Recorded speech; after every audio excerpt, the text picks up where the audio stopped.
ನಮಸ್ಕಾರ ಸ್ನೇಹಿತರೆ, ಇದೀಗ ತಾನೇ ಬಂದಿರುವಂತಹ ಮುಖ್ಯವಾದ ಮಾಹಿತಿ. ಭ್ರಷ್ಟಾಚಾರದಲ್ಲಿ ಕರ್ನಾಟಕವೇ ನಂಬರ್ 1 ಎಂದು ಮುಖ್ಯಮಂತ್ರಿಯವರ ಆರ್ಥಿಕ ಸಲಹೆಗಾರ ಕಾಂಗ್ರೆಸ್ ಶಾಸಕರು ಆಗಿರುವ ಬಸವರಾಜ ರಾಯರೆಡ್ಡಿ ಅವರ ಶಾಕಿಂಗ್ ಹೇಳಿಕೆ. ಮತ್ತೊಂದೆಡೆಯಲ್ಲಿ ಸತತವಾಗಿ 3ನೇ ದಿನವೂ ಕೂಡ ಚಿನ್ನದ ಬೆಲೆಯಲ್ಲಿ ಕುಸಿತ, ಬಂಗಾರ ಖರೀದಿ ಮಾಡಬೇಕು ಎಂದು ಕಾದು ಕುಳಿತವರಿಗೆ ಗುಡ್ ನ್ಯೂಸ್ ಬಂದಿದೆ. ಎರಡು ಮಾಹಿತಿಗಳನ್ನು ಡೀಟೇಲ್ ಆಗಿ ನೋಡೋಣ. ಅದಕ್ಕಿಂತ ಮೊದಲು ನೀವು ನಮ್ಮ ಚಾನಲ್ಗೆ ಮೊದಲು ಬಾರಿ ಭೇಟಿ ಕೊಡ್ತಾ ಇದ್ರೆ ದಯವಿಟ್ಟು ಕೆಳಗೆ ಕಾಣುವ ಸಬ್ಸ್ಕ್ರೈಬ್ ಬಟನ್ ಮೇಲೆ ಕ್ಲಿಕ್ ಮಾಡಿ, ಪಕ್ಕದಲ್ಲಿ ಒಂದು ಗಂಟೆ ಕಾಣಿಸುತ್ತೆ, ಅದು ಕೂಡ ಒತ್ತಿದ್ರೆ ಕರ್ನಾಟಕದ ಮುಖ್ಯವಾದ ಮಾಹಿತಿಗಳು ನಿಮಗೆ ಸಿಗುತ್ತವೆ. ಈ ಒಂದು ವಿಡಿಯೋಗೆ ಲೈಕ್ ಮಾಡ್ತಾ ನಿಮ್ಮ ಅನಿಸಿಕೆಗಳನ್ನು ಕಮೆಂಟ್ ಮಾಡಿ ಮತ್ತು ವಿಡಿಯೋ ಪೂರ್ತಿಯಾಗಿ ನೋಡಿ. ಹೌದು ಸ್ನೇಹಿತರೆ, ಇದೀಗ ಸ್ವತಃ ಕಾಂಗ್ರೆಸ್ ಶಾಸಕರಾಗಿರುವ ಬಸವರಾಜ ರಾಯರೆಡ್ಡಿ ಅವರು ಒಂದು ಶಾಕಿಂಗ್ ಹೇಳಿಕೆ ಕೊಟ್ಟಿದ್ದಾರೆ. ಅದೇನೆಂದ್ರೆ, ಇಡೀ ದೇಶದಲ್ಲಿ ಭ್ರಷ್ಟಾಚಾರದಲ್ಲಿ ಕರ್ನಾಟಕವೇ ನಂಬರ್ 1 ಎಂದು ಹೇಳಿಕೆ ಕೊಟ್ಟಿದ್ದಾರೆ. ಹೌದು, ಕೊಪ್ಪಳದಲ್ಲಿ ಮಾಧ್ಯಮಗಳ ಮುಂದೆ ಮಾತನಾಡಿದಂತೆ ಇವರು ಯಾವುದೇ ಪಕ್ಷದ ಸರ್ಕಾರ ಅಧಿಕಾರದಲ್ಲಿದ್ರೂ ಕರ್ನಾಟಕದಲ್ಲಿ ವ್ಯಾಪಕ ಭ್ರಷ್ಟಾಚಾರ ನಡೆಯುತ್ತದೆ, ಭ್ರಷ್ಟಾಚಾರದಲ್ಲಿ ಕರ್ನಾಟಕವೇ ನಂಬರ್ 1 ಆಗಿದೆ ಎಂದು ಮುಖ್ಯಮಂತ್ರಿಯವರ ಆರ್ಥಿಕ ಸಲಹೆಗಾರರು ಆಗಿರುವಂತಹ ಕಾಂಗ್ರೆಸ್ ಶಾಸಕ ಬಸವರಾಜ ರಾಯರೆಡ್ಡಿ ಅವರು ಈ ಒಂದು ಹೇಳಿಕೆ ಕೊಟ್ಟಿದ್ದಾರೆ. ಸದ್ಯ ಈ ಒಂದು ಹೇಳಿಕೆ ರಾಜಕೀಯದಲ್ಲಿ ಸಂಚಲನ ಸೃಷ್ಟಿಸಿದೆ. ಹೌದು ಗೆಳೆಯರೆ, ಭ್ರಷ್ಟಾಚಾರ ವ್ಯಾಪಕವಾಗಿರುವುದರಿಂದಲೇ ಗುಣಮಟ್ಟದ ಅಭಿವೃದ್ಧಿ ಕೆಲಸಗಳು ಇಂದು ನಡೆಯುತ್ತಿಲ್ಲ. ಹಿಂದೆಲ್ಲ 50-60 ವರ್ಷ ಬಾಳಿಕೆ ಬರುತ್ತಿದ್ದಂತ ಸರ್ಕಾರಿ ಕಟ್ಟಡಗಳು ಈಗ 10 ವರ್ಷದಲ್ಲೇ ಬಿದ್ದು ಹೋಗುತ್ತಿವೆ ಎಂದು ಹೇಳಿಕೆ ಕೊಟ್ಟಿದ್ದಾರೆ. ದೊಡ್ಡ ಮಟ್ಟದಲ್ಲಿ ಭ್ರಷ್ಟಾಚಾರ ನಡೆಯುತ್ತಿರುವಾಗ ಪ್ರಾದೇಶಿಕ ಅಸಮತೋಲನ ನಿವಾರಣೆ ಹೇಗೆ ಸಾಧ್ಯ ಎಂದು ಪ್ರಶ್ನೆ ಮಾಡಿದ್ದಾರೆ. ಜನಪ್ರತಿನಿಧಿಗಳು ಹೇಗೆ ಇರುತ್ತಾರೋ ಅದರಂತೆ ಅಧಿಕಾರಿಗಳು ಕೂಡ ಇರುತ್ತಾರೆ. ಮುಖ್ಯಮಂತ್ರಿ ಸಿದ್ದರಾಮಯ್ಯರು ಏನೇ ಹೇಳಿದ್ರು ಭ್ರಷ್ಟಾಚಾರ ಕುರಿತು ನನ್ನ ಅಭಿಪ್ರಾಯ ಇದೇ ಆಗಿರುತ್ತೆ ಎಂದು ಶಾಕಿಂಗ್ ಹೇಳಿಕೆ ಕೊಟ್ಟಿದ್ದಾರೆ. ಹೌದು, ಕರ್ನಾಟಕದಲ್ಲಿ ಯಾವುದೇ ಪಕ್ಷ ಅಧಿಕಾರದಲ್ಲಿದ್ರೂ ಕೂಡ ಭ್ರಷ್ಟಾಚಾರ ಮಾತ್ರ ಕಡಿಮೆ ಆಗುತ್ತಿಲ್ಲ. ಭ್ರಷ್ಟಾಚಾರದಲ್ಲಿ ಕರ್ನಾಟಕವೇ ನಂಬರ್ 1 ಸ್ಥಾನದಲ್ಲಿದೆ.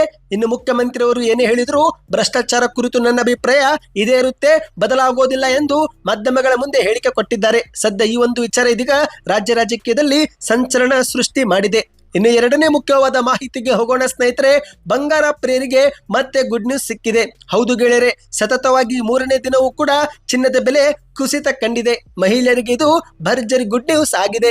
ಹೌದು, ಭಾರತೀಯ ಚಿಲ್ಲರೆ ಮಾರುಕಟ್ಟೆಯಲ್ಲಿ ಚಿನ್ನದ ಬೆಲೆ ಮತ್ತೆ ಭಾರಿ ಇಳಿಕೆ ಆಗಿದೆ ಸ್ನೇಹಿತರೆ. ಈ ಒಂದು ಹಿಂದೆ ಚಿನ್ನದ ಬೆಲೆಯು 40% ಇಳಿಕೆ ಆಗುತ್ತೆ ಎಂಬ ಒಂದು ಸುದ್ದಿ ವೈರಲ್ ಆದ ಬೆನ್ನಲ್ಲೇ ಚಿನ್ನದ ಬೆಲೆಯಲ್ಲಿ ಮೆಲ್ಲನೆ ಇಳಿಕೆ ನಾವು ಈಗ ಕಾಣುತ್ತಿದ್ದೇವೆ. ಹೌದು ಗೆಳೆಯರೆ, ಚಿನ್ನದ ಬೆಲೆಯಲ್ಲಿ ಇಳಿಕೆಯನ್ನು ನೋಡುತ್ತಿದ್ದಂತ ಮಹಿಳೆಯರಿಗೆ ಮತ್ತೆ ಖುಷಿ ಸಿಕ್ಕಿದೆ. ಭಾರತೀಯ ಚಿಲ್ಲರೆ ಮಾರುಕಟ್ಟೆಯಲ್ಲಿ ಚಿನ್ನದ ಬೆಲೆಯು ಮತ್ತೆ ಇಳಿಕೆ ಆಗಿದೆ. ಕೆಲ ದಿನಗಳಿಂದ ಚಿನ್ನದ ಬೆಲೆಯು ಹಾವು ಏಣಿ ಆಟ ಆಡ್ತಾ ಇತ್ತು.